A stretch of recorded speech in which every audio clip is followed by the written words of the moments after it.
Buenas noches. Vamos a empezar esta clase visualizando un video que nos va a permitir ver en una suerte de línea de tiempo cómo la temática de los derechos humanos, tanto en su formulación teórica como en su concreción práctica, se ha ido forjando desde tiempos muy remotos, pasando por periodos de declaración, proclamación, consagración, protección y finalmente promoción inacabada de los derechos humanos. Este video pues entonces un poco que grafica lo que de alguna forma hemos comentado en la clase anterior, que el proceso de consagración y protección de los derechos humanos ha sido una tarea siempre pendiente e inacabada en el tiempo. El día de hoy vamos a hablar sobre el sistema internacional de protección de los derechos humanos. Uno de los fenómenos que han permitido consolidar y afirmar el proceso de protección de los derechos humanos comporta lo que se conoce como la internacionalización de los derechos humanos. Habíamos comentado en anterior sesión que se confrontaron, digamos, dos fenómenos: el proceso de universalización de los derechos humanos y el proceso de internacionalización.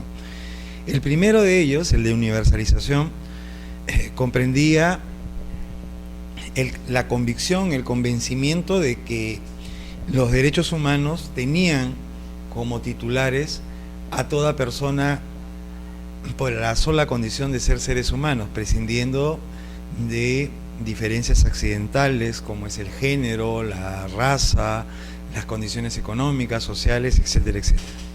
Sin embargo, lo que ha abonado a afirmar el proceso de protección de los derechos humanos ha sido el fenómeno de internacionalización. ¿Y en qué consiste el fenómeno de internacionalización?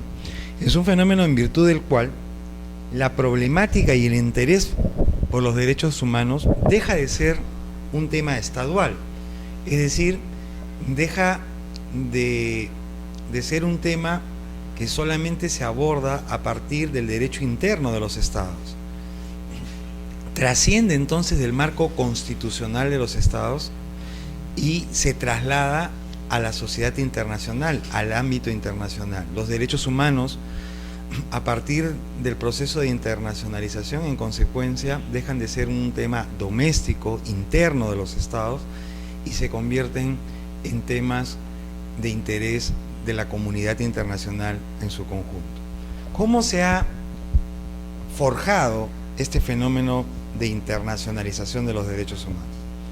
Sin duda, este proceso de internacionalización encuentra como su antecedente más cercano el fenómeno de la Primera Guerra Mundial. Ante los horrores de la Primera Guerra Mundial, en el año 1919 se da un primer paso, digamos un antecedente inmediato al fenómeno de internacionalización, que consiste en la conformación de la Sociedad o Liga de Naciones a partir del Tratado de Versalles. Esta conformación de este organismo internacional supone la base y el antecedente de Naciones Unidas. Este periodo permite, en consecuencia, la adopción de ciertos instrumentos internacionales importantes, como son, por ejemplo, en materia de asilo, en materia de esclavitud.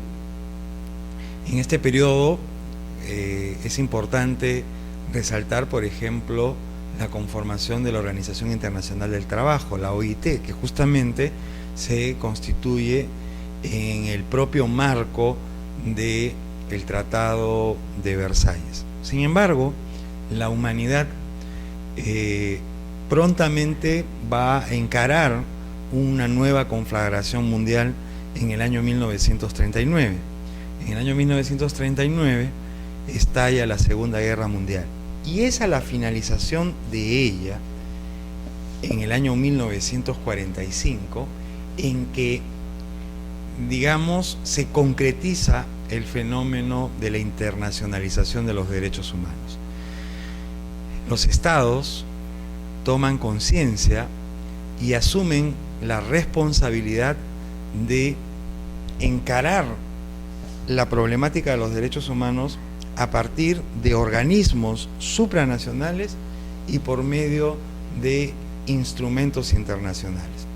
Es así, entonces, como surge, ¿no? Surge, en primer lugar, la Organización de Naciones Unidas. Se crea la Organización de Naciones Unidas a partir de la Carta de San Francisco en el año de 1945. Y con ello se inaugura el sistema universal de protección de los derechos humanos, o también conocido como Sistema de Naciones Unidas. A esto, 3 años después, le sigue la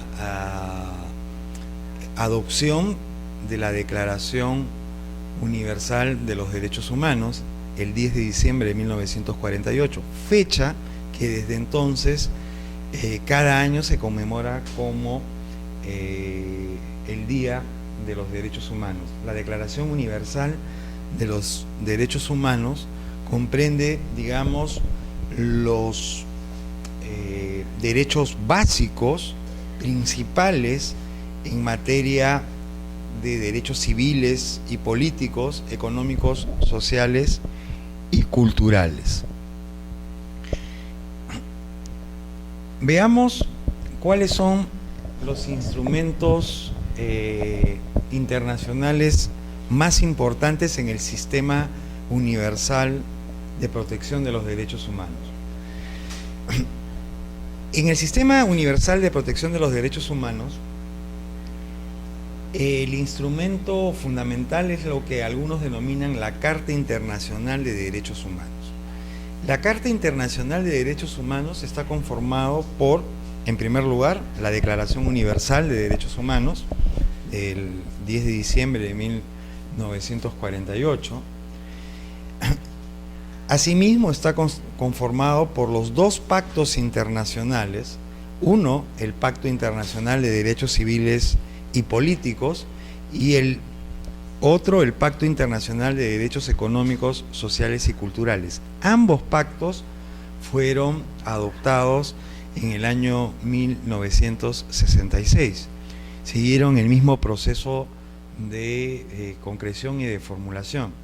Y acá es importante anotar de que estos pactos internacionales, tanto el de derechos civiles y políticos como el de derechos económicos, sociales y culturales, tienen una connotación y una relevancia fundamental en materia de protección de derechos humanos, en la medida de que la Declaración Universal, si bien es cierto, es un instrumento importante, elemental, fundamental, pero tiene una naturaleza orientadora, declarativa, en tanto que los pactos internacionales, derechos civiles y políticos y económicos, sociales y culturales, tienen una naturaleza vinculante, vale decir, supone la obligación por parte de los estados de cumplir con los contenidos, preceptos que están recogidos en estos pactos. Y finalmente, la Carta Internacional de Derechos Humanos también se encuentra conformada por el segundo protocolo facultativo relativo a la abolición de la pena de muerte. Este protocolo facultativo revela, su importancia radica en el hecho de que revela, ¿no?, la tendencia, la disposición que tiene Naciones Unidas de que los estados que se dictan constituciones en adelante, ¿no?, los estados que se dictaran constituciones en adelante o que modificaran sus constituciones, no incluyan, ¿no?, la pena de muerte dentro del contenido de sus cartas fundamentales. Estos entonces, instrumentos internacionales, constituyen la base del sistema internacional o el sistema universal de protección de derechos humanos. Me interesa hacer algunas precisiones en relación a estos instrumentos internacionales. Por ejemplo, en materia de la Declaración Universal de los Derechos Humanos, más allá que ya hemos señalado que fue adoptada por la Asamblea General de Naciones Unidas en el año de 1948, es importante señalar que esta declaración tiene como sus antecedentes remotos algunos instrumentos que han sido adoptados desde el siglo XVII y que me parece haberlos comentado y que en todo caso por último han sido objeto de alusión en el video que hemos visualizado. Por ejemplo, algunos de los instrumentos jurídicos que han servido de fuente de la Declaración Universal lo encontramos en el Acta de Habeas Corpus adoptada por Inglaterra en el año de 1679. Este es un documento que forma parte de la Constitución inglesa.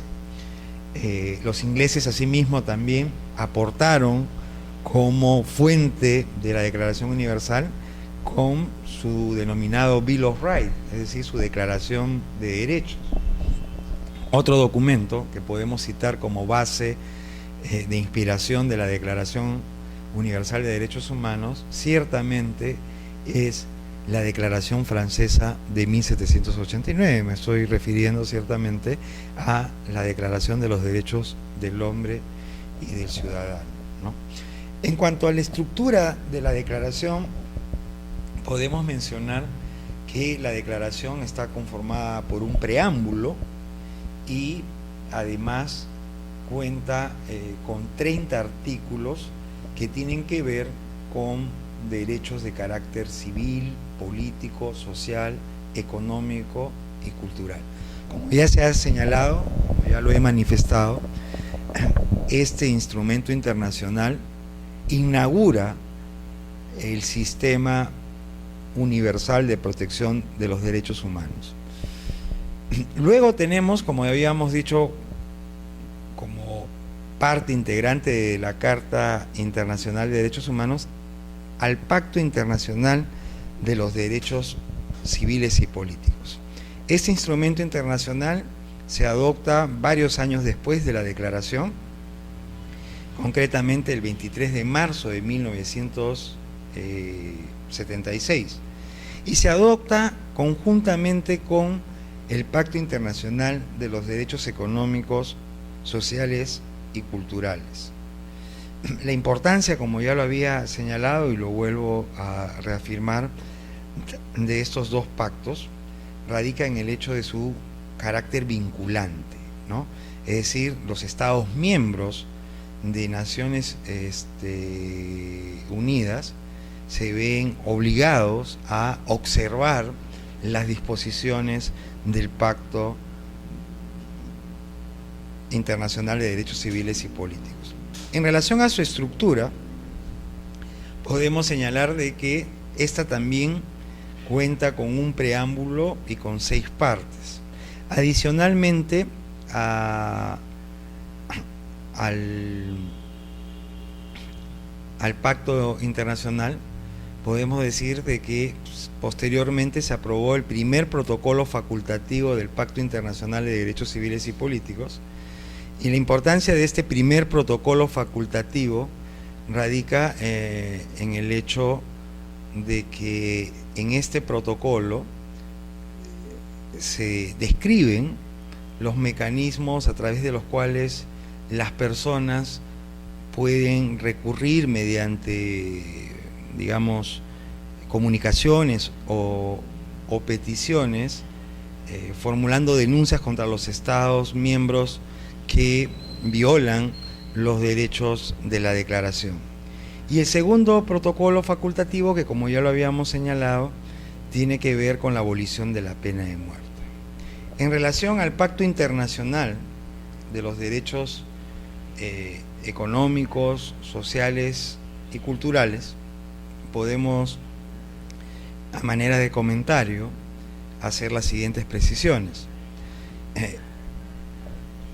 Como ya lo habíamos señalado, este también se adopta conjuntamente con el Pacto de Derechos Civiles y Políticos. Es un tratado ciertamente de naturaleza multilateral y en él se ven recogidos los principales derechos de segunda generación, económicos, sociales y culturales.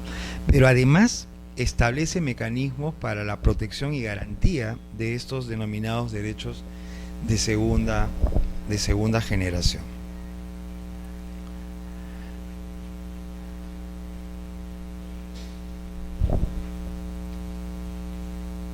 Ahora,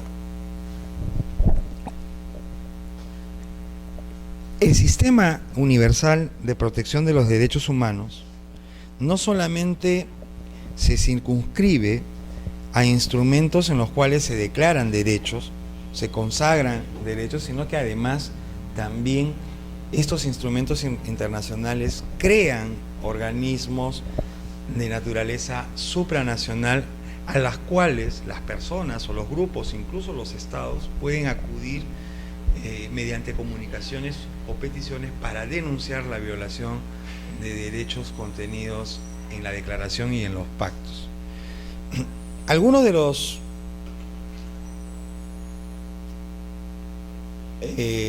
órganos y mecanismos del sistema de protección más importantes son los que aparecen en la diapositiva. Por ejemplo, tenemos la Convención Internacional para la Prevención y Sanción del Crimen de Genocidio. Eso se aprobó en el año de 1948. Otro instrumento internacional importante es la Convención Internacional sobre la Eliminación de todas las formas de discriminación racial. Se adopta en el año de 1965 y que ha sido materia de comentario en el video que hemos visualizado al inicio de esta sesión.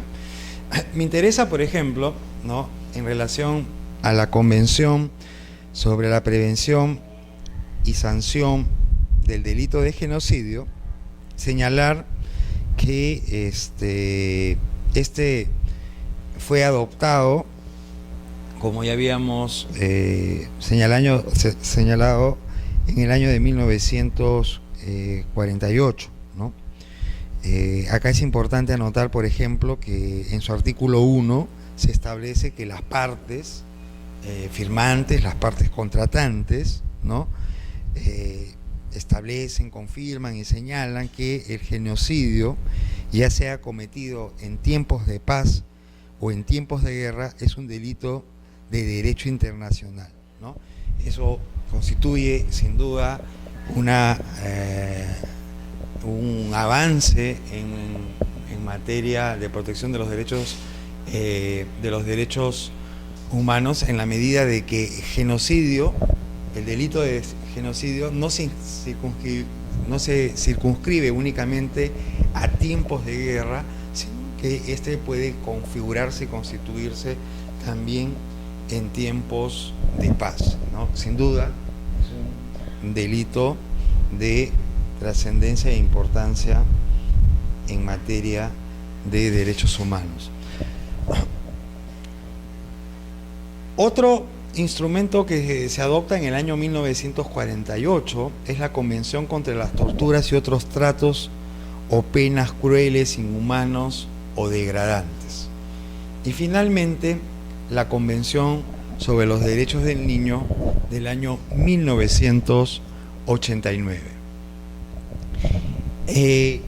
Estas convenciones, en el proceso de afirmación de la protección de derechos humanos, además han conformado, han constituido organismos u órganos abocados a la protección, es decir, que tienen por atribución, por facultad, conocer peticiones individuales o estaduales en materia de protección de derechos humanos para declarar la responsabilidad de los estados frente a la vulneración o violación de derechos humanos. En esta diapositiva que presentamos, por ejemplo, encontramos algunos de estos órganos. Por ejemplo, el Comité para la Eliminación de la Discriminación Racial, el Comité de Derechos Humanos. Este Comité de Derechos Humanos, por ejemplo, fue el Comité de Derechos Humanos ha sido creado en el Pacto Internacional de Derechos Civiles y Políticos y constituye pues un órgano encargado de la protección de los derechos humanos. Otro es el Comité para la Eliminación de todas formas de discriminación contra la mujer, el Comité contra la Tortura, el Comité de los Derechos del Niño y el Comité de Derechos Económicos, Sociales y Culturales. Todos estos órganos forman parte del sistema de protección universal de derechos humanos y, como ya lo he señalado, tienen por objeto atender, conocer y dar trámite a las denuncias individuales o estaduales en materia de violación de los derechos humanos. Entonces, como habíamos señalado, estos son los órganos, principales del Sistema Universal de Protección de Derechos Humanos. Quería un poco detenerme en el Comité de Derechos Humanos, al cual ya le había hecho algunos comentarios iniciales. Pero creo que es importante hacer algunas precisiones mayores, ¿no? Por ejemplo, en cuanto a la composición de este comité, es importante hacer notar de que está conformado por 18 miembros y estos miembros necesariamente tienen que provenir de los estados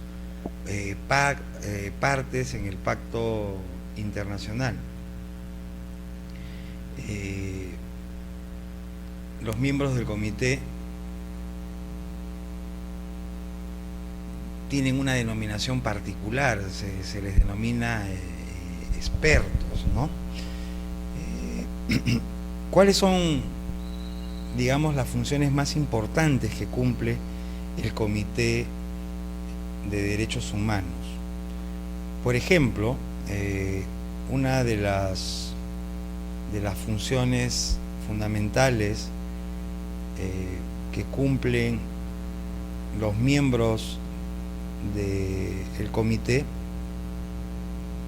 por ejemplo, digamos que algunas de las funciones que están previstas en relación a los miembros del comité, se establecen algunas salvaguardias, ¿no?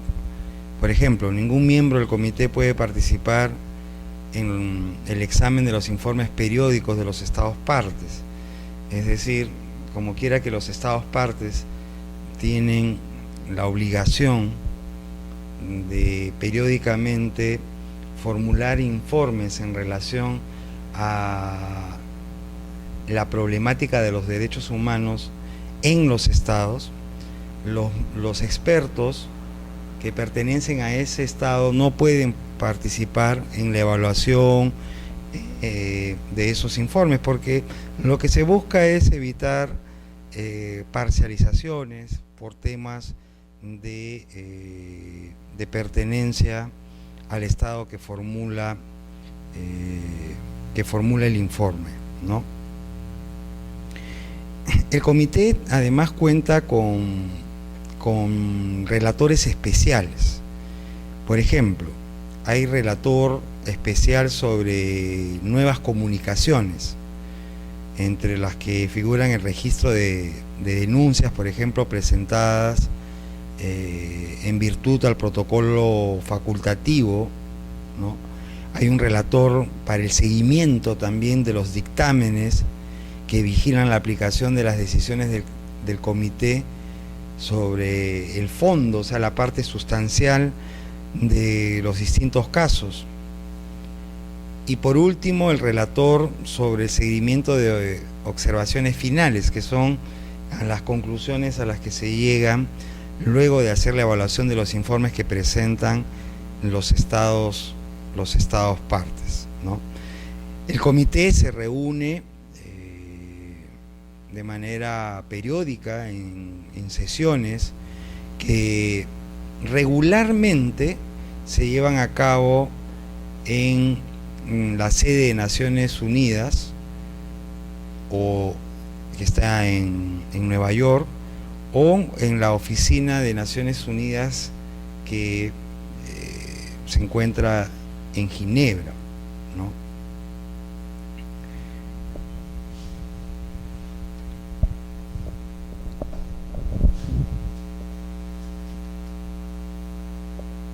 El artículo 52 de la Carta de San Francisco establece, o sea, la Carta de Constitución de Naciones Unidas,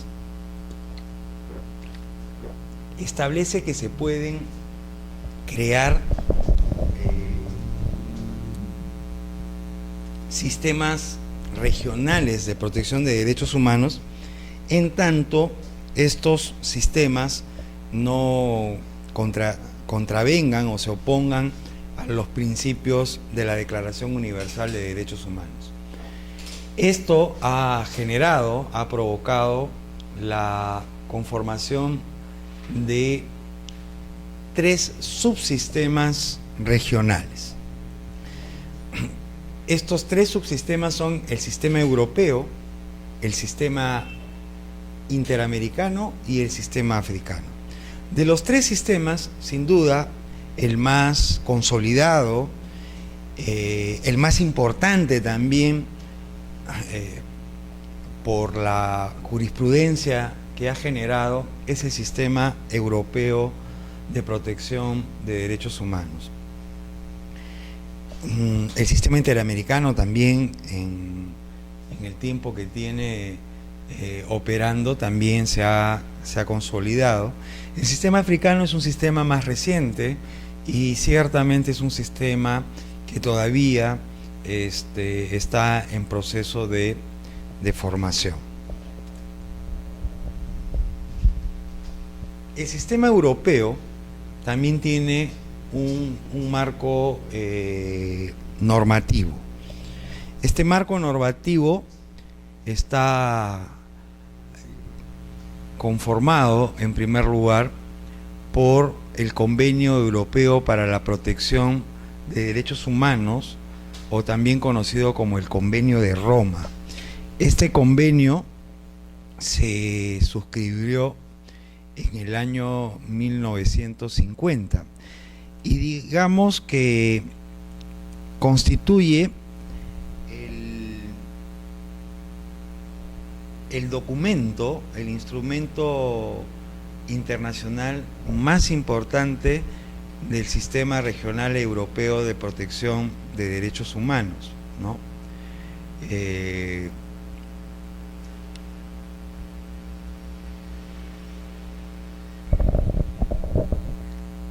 El Convenio de Roma contiene derechos de primera generación, ¿no? Estamos hablando de derechos civiles y políticos. Y un aspecto importante del Convenio de Roma es que ha establecido restricciones o limitaciones en el ejercicio de los derechos humanos en situaciones que tienen que ver con guerra o peligro público, También establece que se pueden limitar el ejercicio de los derechos humanos en caso de actividades políticas de extranjeros en suelo nacional, ¿no?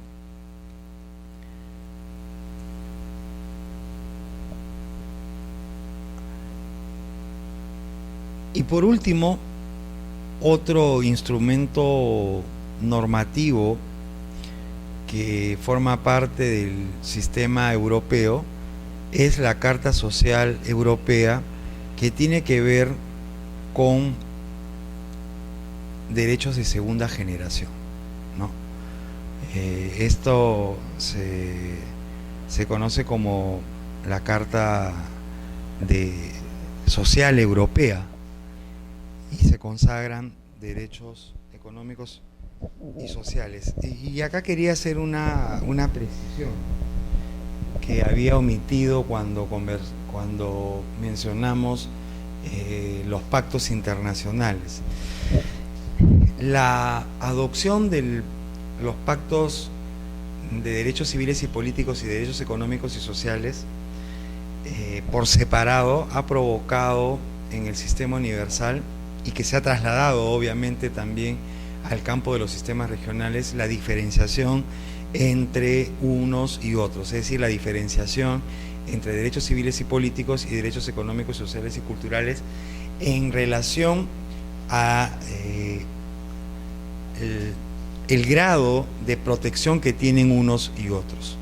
Los derechos civiles y políticos son derechos que han merecido una mayor protección en relación a los derechos de segunda generación, toda vez que estos últimos, los derechos de segunda generación, han adquirido una naturaleza programática, vale decir que su concreción práctica ha estado determinada o condicionada por alcanzar determinados niveles de carácter económicos y sociales, mientras que los derechos de primera generación, los civiles y políticos, son tomados con una naturaleza autoaplicativos, que pueden ser digamos, tutelados y protegidos con una mayor cobertura.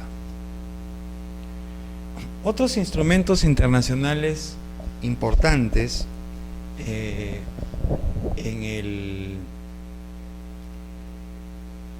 el sistema regional son los que tienen que ver con el sistema interamericano, que es al cual nosotros estamos adscritos. El punto de partida del sistema interamericano se da con la creación de la Organización de Estados Americanos. Esto se produce en el año de 1948, que se aprueba la Carta de la OEA, la Carta de la Organización de Estados Americanos, ¿no? Y en el año 1900, en ese mismo año, también se aprueba la Declaración Americana de Derechos Humanos, que se conoce como la Declaración de los Derechos y Deberes del Hombre. Esta declaración incluso es anterior a la Declaración Universal, ¿no? Porque esta se adoptó en Colombia, en Bogotá, entre el 30 de marzo y el 2 de mayo del año 1948. En el año 69 se adopta el documento fundamental del sistema interamericano, que es la Convención Americana de Derechos Humanos, también conocida como el Pacto de San José. Esta convención también recoge derechos civiles y políticos que están contenidos en la Declaración Americana de los Deberes y Derechos del Hombre, ¿no? La Convención Americana se adoptó en una famosa conferencia que se denominó Conferencia Especializada Interamericana de Derechos Humanos. Y esta conferencia internacional se llevó a cabo en San José de Costa Rica. Es por eso que la convención se conoce como el Pacto de San José, ¿no? Por el lugar donde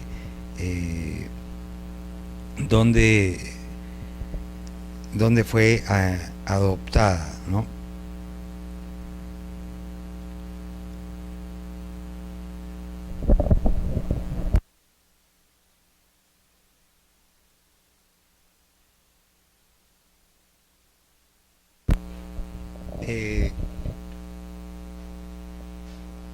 En materia de la convención, o el denominado Pacto de San José, algunos expertos han observado con acierto que la particularidad que tiene esta convención es que ha incorporado dos derechos que no son propiamente de primera generación, es decir, que no son derechos ni civiles ni políticos. Estos son los que tienen que ver con derechos de protección a la familia y derechos de protección del niño. Estos derechos, como ustedes bien saben, son derechos de naturaleza social. Sin embargo, el Pacto de San José o la Convención Americana los tiene recogido entre sus preceptos, entre sus articulados. Otros instrumentos que también forman parte del sistema interamericano lo constituyen los que aparecen en la diapositiva. La Convención Interamericana para Prevenir y Sancionar la Tortura, el protocolo a la Convención Americana sobre la Abolición de la Pena de Muerte, que es un protocolo, digamos,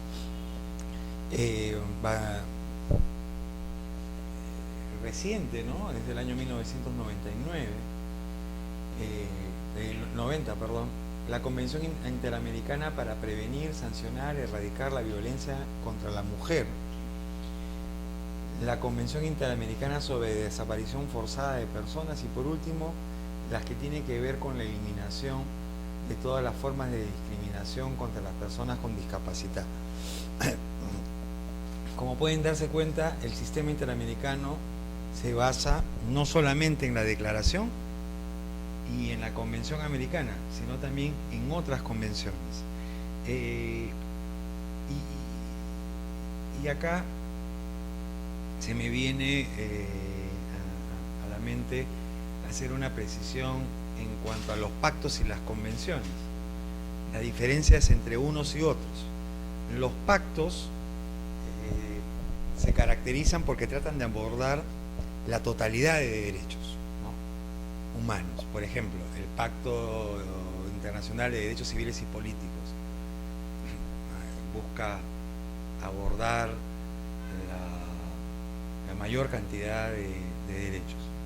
Pero las convenciones aluden a un derecho en particular o a un grupo de derechos en particular, como pueden darse cuenta en estas convenciones del sistema interamericano, ¿no?, sobre la tortura, sobre la abolición de la pena de muerte, sobre la violencia contra la mujer. Es decir, las convenciones tienen una focalización en cuanto a los derechos que protegen, mientras que los pactos tienen una cobertura.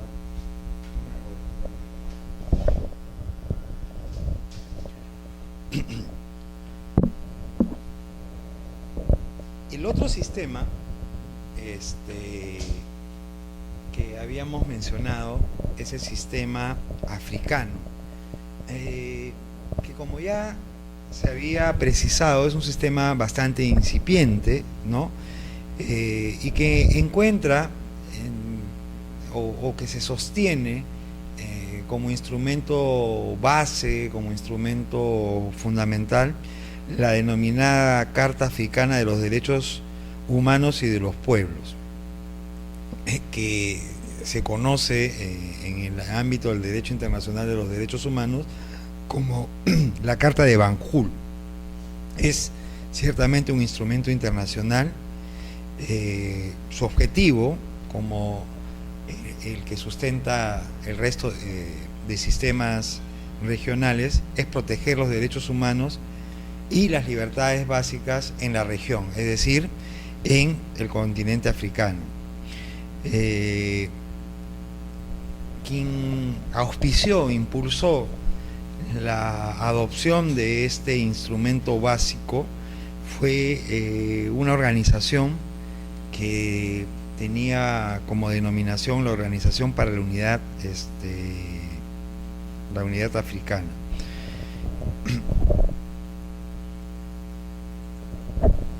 Eso en lo relativo al sistema africano de derechos humanos.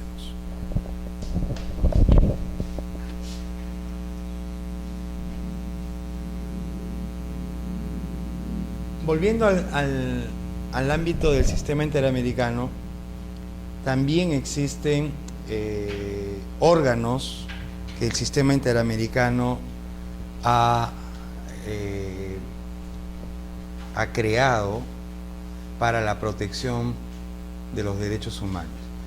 Y sin duda los órganos más importantes del sistema interamericano son la Comisión Interamericana de Derechos Humanos y la Corte Interamericana de Derechos Humanos. La primera de ellas, la Comisión Interamericana, es un órgano cuasi jurisdiccional, ¿no? Está, digamos, conformada por 7 miembros, expertos, ¿no?, elegidos a título personal entre los estados miembros de la Organización de Estados Americanos, ¿no? El periodo por el cual son elegidos es de 4 años y pueden ser elegidos por una sola vez, ¿no?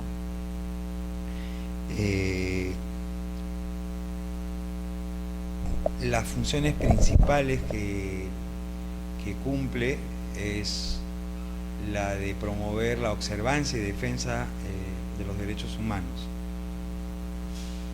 Además, es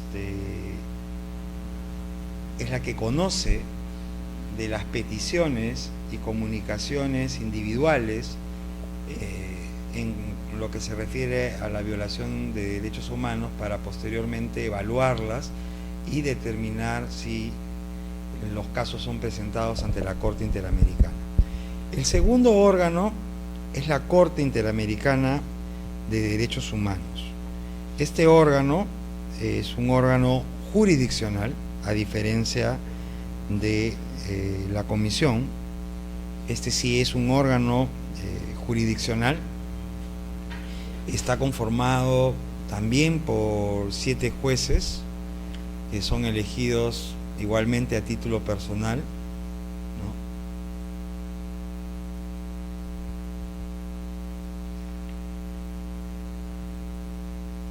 Y su función, la función que cumple la Corte Interamericana, es una función contenciosa, ¿no?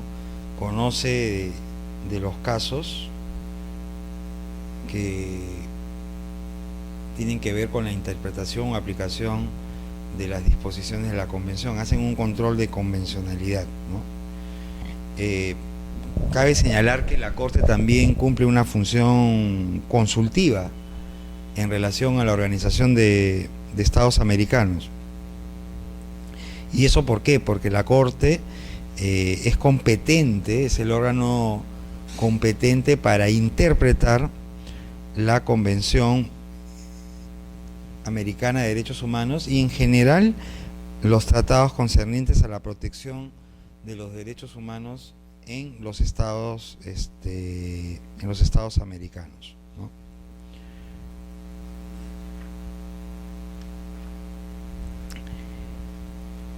De estos dos organismos,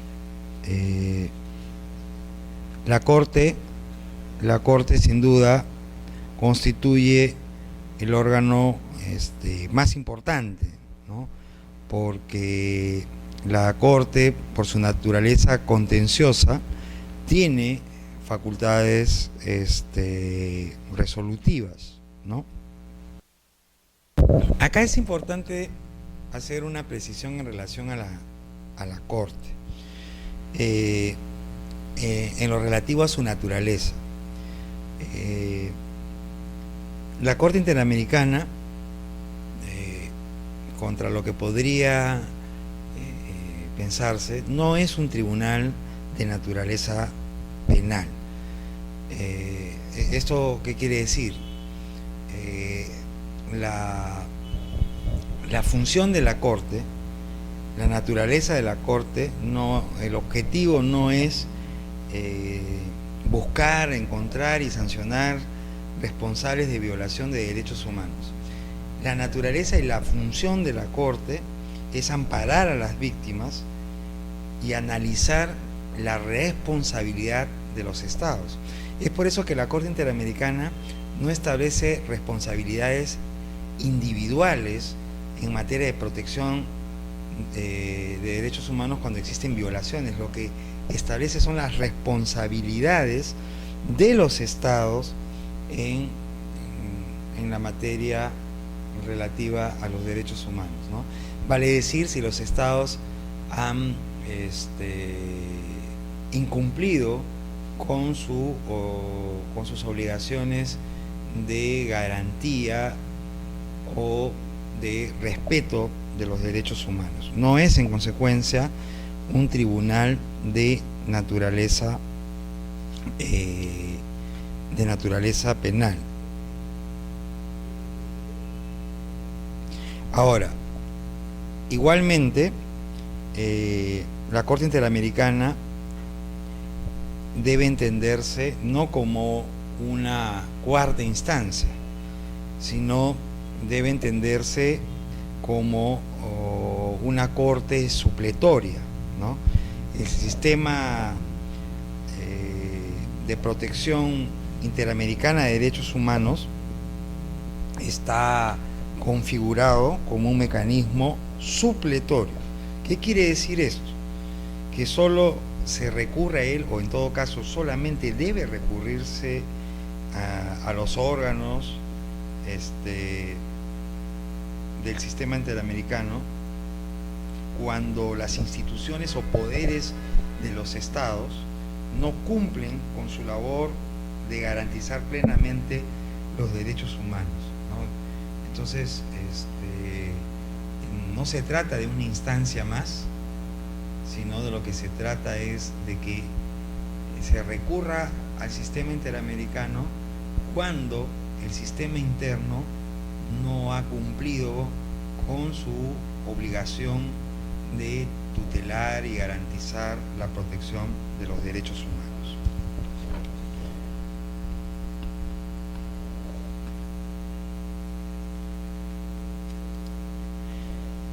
Otro aspecto importante es cuáles son las obligaciones que los estados asumen al aceptar la competencia de la Corte. Y esto cobra importancia a propósito de lo que se viene discutiendo una vez más en el Perú con relación a la necesidad o no de retirarse de la competencia de la Corte por los temas de los procesos contraterroristas que han sido admitidos por la Comisión. Una primera obligación de los estados es la de respetar los derechos y libertades reconocidos en la Convención. Una segunda obligación es la de garantizar los derechos y garantías de todas las personas que se encuentran bajo su jurisdicción, es decir, bajo la jurisdicción de cada estado que ha aceptado la competencia de la Corte. Una tercera obligación también comporta el tomar medidas de prevención que eviten la violación de derechos humanos, ¿no? Los estados no solamente deben activar sus mecanismos, activar sus instituciones cuando se han producido la violación de un derecho humano, sino además deben adoptar medidas políticas tendientes a evitar la vulneración de derechos que están reconocidos por la Convención Americana de Derechos Humanos, ¿no?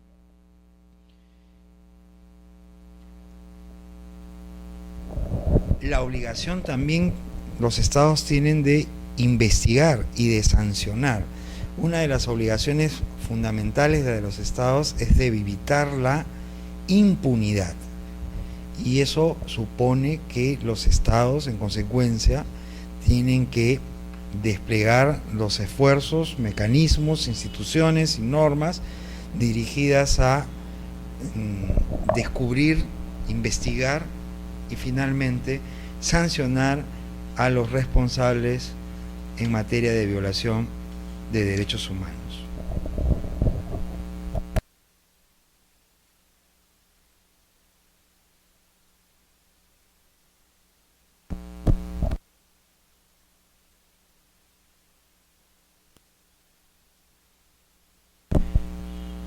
Una obligación adicional también comporta la de responder, asumir las responsabilidades de sus subordinados.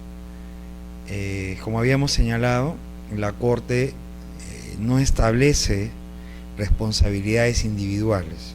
En consecuencia, eso obliga a que los estados asuman la responsabilidad de toda violación, acto u hecho que vulnera un derecho humano contenido y recogido en la Convención y que tenga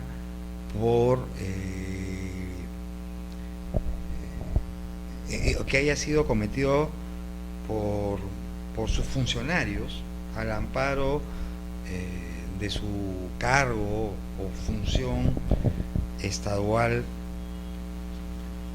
que cumplen, ¿no? Estos, digamos, serían los aspectos generales que inicialmente podemos mencionar en relación al sistema regional interamericano de derechos humanos.